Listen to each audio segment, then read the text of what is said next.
ক্যাপশনটা দেই নাই যে 2022 সাল আমার লাইফে আবার চলে আসছে। আমি কম কষ্টে ক্যাপশনটা দেই নাই রে ভাই।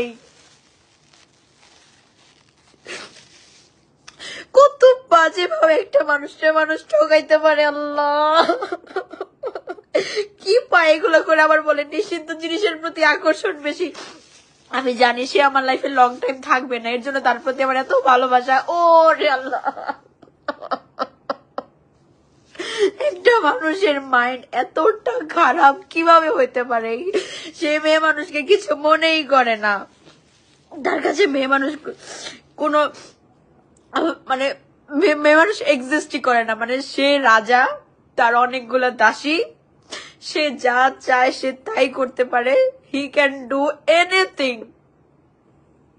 এবং তার আশপাশের মানুষ তার পালা কুত্তা, তারা যেইভাবে বলে ওরাও সেম টু সেম ওই রকমই করে। আমার সব থেকে বড় কষ্ট ওনার মায়ে জিনিসটাকে অ্যাপ্রিসিয়েট কেন করলো?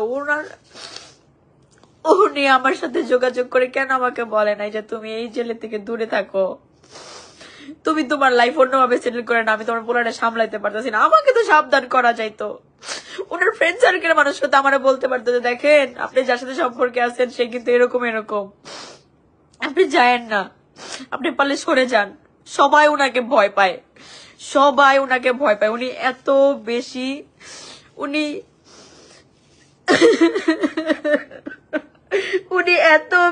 মানে এত যে ওনারে সবাই ভয় পায়।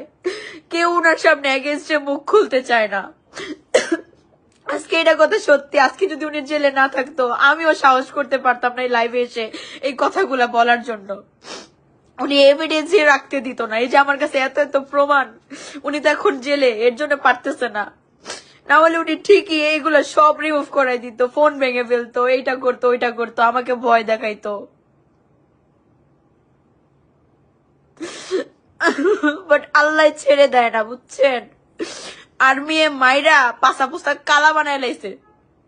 আমি তারপরও বেহায়া, আমি আপনাদেরকে আরেকটু বেহায়ার প্রমাণের তো দেখাই যে আমি মানুষটাকে কি পরিমাণ ভালোবাসি। এত কিছু জানার পরেও আমি কতটা নগণ্য, এত কিছু জানার পরেও আমি তাকে আবার দেখতে গেছিলাম, আবারও জেলে দেখতে গেছিলাম 4 নভেম্বর। দেখেন আমি কাঁদতে কাঁদতে হিজাব বিজায় ফেলছি।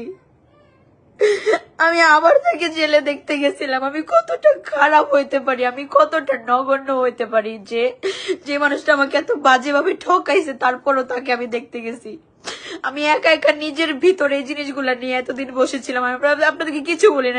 আমি না পেরে ক্যাপশন দিতাম, আমি না পেরে এগুলা বলতাম, আমাকে এত বাজেভাবে ঠকাইছে। আমি আমার লাইফে আমি অনেক পুরুষ মানুষ দেখছি, আমি এরকম দেখি নাই।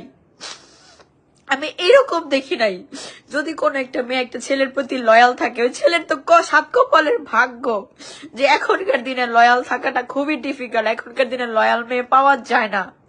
তো আমার যখন এত পাস্ট, এত খারাপ কিছু, আমি লয়াল থেকে আমি যদি একটা সংসার পাই আমি কেন চাইবো না?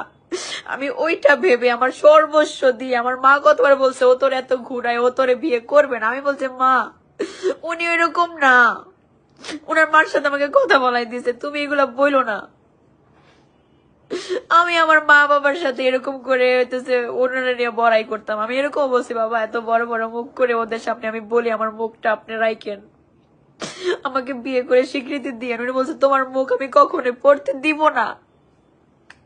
এখন দেখেন আমি লাইভে এসে এরকম কাটাকাটি করে আমি নিজের প্রমাণ দিতেছি।